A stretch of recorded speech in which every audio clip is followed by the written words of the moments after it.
샬롬. 오늘도 주 안에서 평안이 넘치시길 바랍니다. 하나님께서 예비하신 복을 믿음 안에서 많이 누리시면서 오늘도 형통한 삶을 사시기를 바랍니다. 오늘 함께할 말씀은 마태복음 24장 1절에서 14절 말씀입니다. 이 말씀 속에서 주의 음성 듣기 바랍니다. 하나님은 역사의 주관자가 되십니다. 역사의 주관자가 되신다는 것은 하나님에 의해서 역사가 좌지우지 될 수 있다는 것입니다. 그럴 수 있는 분이 바로 하나님이십니다. 모든 것에는 시작과 끝이 있습니다. 그 시작도 하나님에 의해서 시작되고요. 그 끝도 하나님에 의해서 끝이 납니다. 그래서 하나님을 역사의 주인이라고 믿고 고백하는 것입니다. 자, 끝을 말할 때 끝을 다른 말로 종말이라고 이야기합니다. 종말. 이 종말이라고 하는 것은 개인에게도 있고 또 인류에게도 있고 또 우주적으로도 있습니다. 성경의 증언입니다. 여러분, 사람이 났다가 생을 다하면 죽잖아요. 죽는 그 순간을 개인의 종말이라고 이야기합니다. 또 인류의 종말. 지금 우리가 코로나 상황에서 이런 상황 속에서 인류가 망할 수도 있겠구나, 멸망당할 수도 있겠구나 하는 위기를 느끼잖아요. 인류의 종말 있습니다. 그 다음에 우주적인 종말이 있습니다. 이 세상이 문을 닫는 순간입니다. 이 세상의 역사가 끝이 나는 순간입니다. 그 같은 종말. 그래서 성경이 증거하는 종말을 신학적으로 정립해 놓은 학문이 바로 종말론입니다. 종말론. 성경에서 그 끝 종말을 에스카토스라고 이야기합니다. 그래서 종말론을 에스카톨로지 그럽니다. 자, 이 종말론에 관련해서 이단들이 많이 발생이 돼요. 그래서 우리는 이 종말론에 관련해서는 성경에서 보여주신 그 이상도 이하도 우리가 해석을 덧붙이거나 포장해서는 안 되는 중요한 신앙과 고백이 되어야 합니다.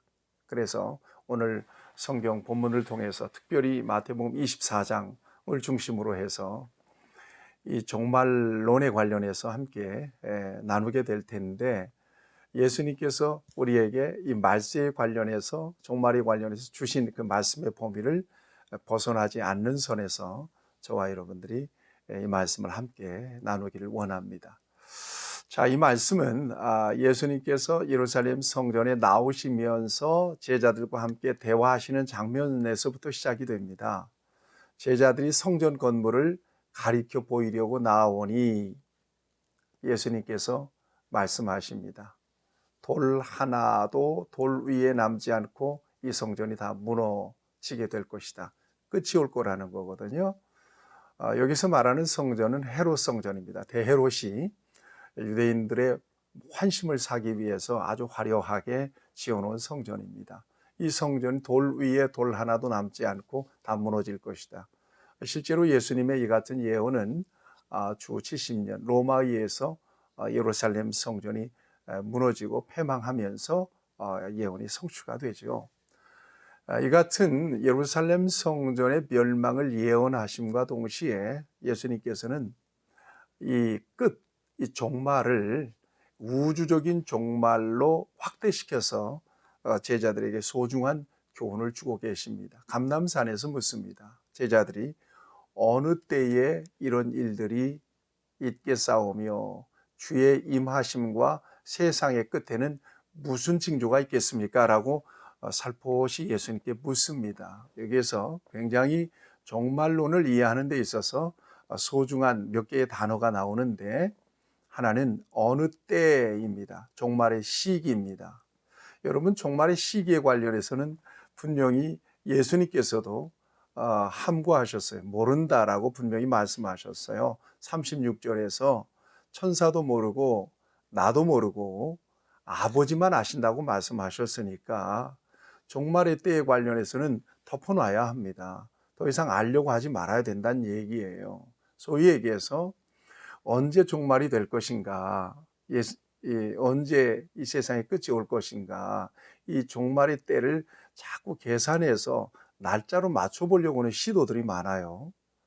여러분, 이 시도는 번번이 실패했다는 것을 아셔야 돼요. 어느 때일까요? 하나님이 정한 때예요. 몰라요. 모르는 게 정답이에요. 그러나 분명해요. 종말의 때는 확실히 있습니다. 이것이 저와 여러분들이 이 종말론에 관련해서 가져야 될 때에 대한 인식입니다. 여러분, 현혹되지 마셔야 될 것입니다. 그 다음에 주의 임하심, 이건 재림을 얘기합니다. 예수님께서 재림하시는 때가 바로 이 세상의 종말의 때가 될 것이라고 하는 것입니다. 주의 임하심과 세상의 끝에는, 그러니까 주의 임하심과 세상의 끝을 묶어놨잖아요. 종말이 언제입니까? 예수님께서 구름을 타고 이 땅에 재림하시는 때입니다. 이게 바로 세상의 끝이 될 거라는 것입니다.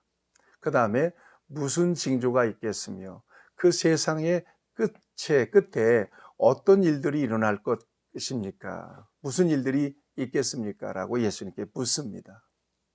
징조가 있다는 이야기예요. 이제 예수님께서 말씀하십니다. 4절 말씀부터 쭉 해서 이 종말, 말세에, 이 종말에 일어날 일들에 대해서 예수님께서 이렇게 말씀하고 계십니다. 자, 4절 말씀을 보면 첫 번째로는 너희가 사람의 미혹을 받지 않도록 주의하라, 4절입니다. 5절에 보면 많은 사람이 내 이름으로 와서 이르되 나는 그리스도라 하여 많은 사람을 미혹하리라, 이렇게 예수님께서 말씀하십니다. 미혹의 역사가 있을 것이다. 소위 적그리스도들이 일어나서 내가 그리스도다 그래서 사람들을 미혹하게 될 거라는 것입니다. 여러분, 정신 차리셔야 될 것입니다. 성경을 통해서 하나님께서 주시고 싶은 것은 예수 그리스도예요. 복음이에요. 우리가 죄사함 받고 천국에 가고 예수님께서 이 땅에 다시 오실 때에 들림을 받을 수 있는 유일한 조건은 바로 예수를 그리스도로 믿는 신앙 고백이에요. 그 외에는 없어요. 그래서 이 복음을 왜곡시키는 일에 대해서 이것은 저와 여러분들이 분별력을 가지고 자기를 지켜내야 합니다. 그래서 사도신경을 통해서 우리에게 가르쳐 주신 중요한 교리들이 있습니다. 교리, 성경을 통해서 우리가 믿고 고백하는 교리, 예수님의 동정녀 탄생, 또 예수님의 순환과 죽음, 그 다음에 예수님의 부활, 승천과 재림, 이 중에 하나도 왜곡을 시키거나 하나도 빼서는 안 됩니다. 우리는 그대로 이 같은 예수님에 대한 신앙과 고백을 갖습니다. 미혹받지 않게 되기를 바랍니다. 그 다음에 6절에 보세요. 난리와 난리 소문을 듣겠으나, 난리와 난리, 세상이 복잡해질 거라, 난리가 날 거라는 것입니다. 너희는 삼가 두려워하지 말라. 이런 일이 있어야 하되 아직 끝은 아니니라. 여러분, 예수님의 종말, 예수님께서 재림하시는 그때의 징조들을 저와 여러분들이 쭉 이렇게 살펴보면서 느껴요. 가까이 왔구나. 임박했구나. 예수님의 표현대로 하면 문 앞에 이른 줄 알라. 임박한 종말을 느낍니다. 실제로 난리와 난리의 소문들이 시시로 엄청나게 많은 세상에서 저와 여러분들이 지금 살아가고 있습니다. 7절 말씀을 보세요. 민족과 민족이 민족을, 나라가 나라를 대적하여 일어나겠고 곳곳에 그 기근과 지진이 있으리라. 더 이상 설명을 할 필요가 없습니다. 실제로 지금 이 같은 세상에서 저와 여러분들이 살고 있기 때문에 그렇습니다. 9절 말씀도 보세요. 그때의 사람들이 너희를 환난에 넘겨주겠으며 너희를 죽이리니 너희가 내 이름 때문에 모든 민족 위에 미움을 받으리라. 믿는 자들에 대한 박해가 있을 거라는 것입니다. 여러분, 담대하셔야 될 것입니다. 믿는 자들에 대한 박해. 믿는다는 이름 때문에 불이익을 겪고 그 다음에 손해를 봐야 되고 또 고난을 받아야 되고 핍박을 받아야 되고 심지어 죽을 수도 있다는 이야기예요. 여러분, 견뎌내셔야 될 것입니다. 영원한 생명을 위하여. 그 다음에 10절 말씀을 보세요. 그때 많은 사람들이 실족하게 되어 서로 잡아주고 서로 미워하게 했으며 11절 거짓 선지자들이 많이 일어나 많은 사람을 미혹하게 했으며 여기서도 말씀하고 계세요. 그 다음에 불법이 성함으로 많은 사람의 사랑이 식어지리라.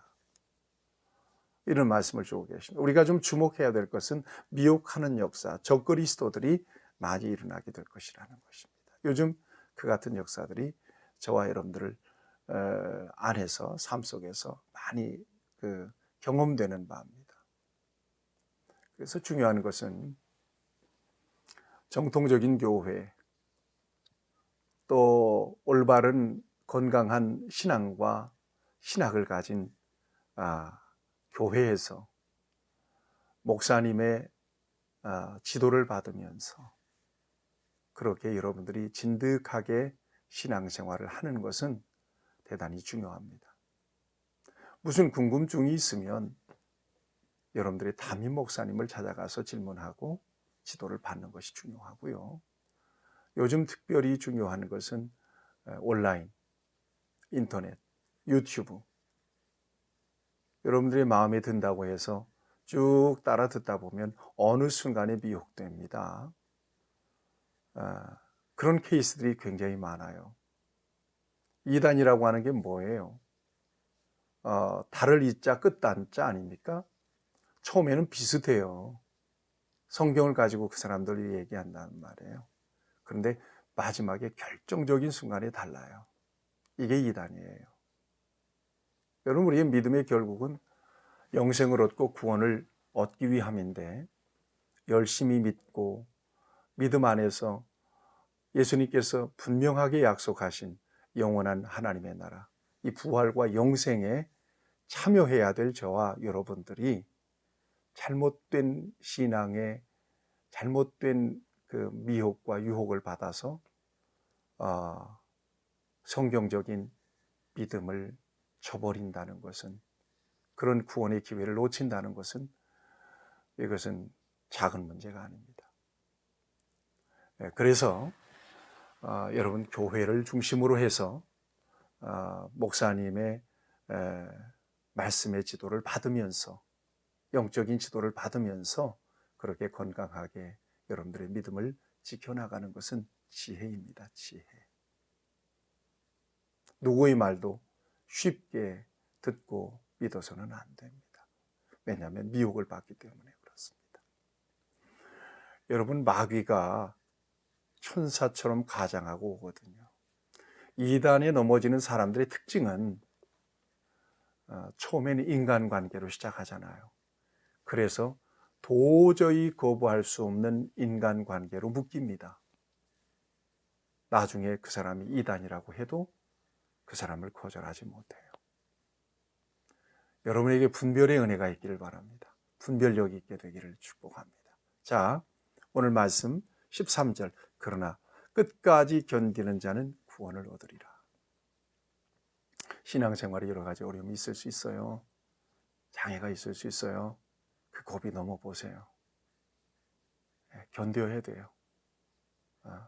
버텨야 돼요. 그러면 반드시 좋은 일이 있어요.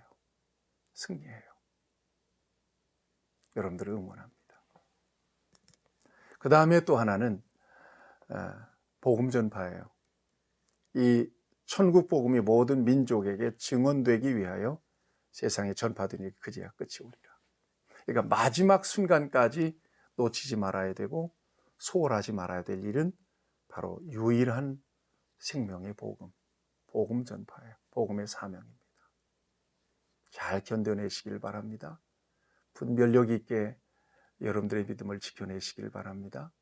인내하는 믿음으로 여러분들의 믿음을 지켜내기를 바랍니다.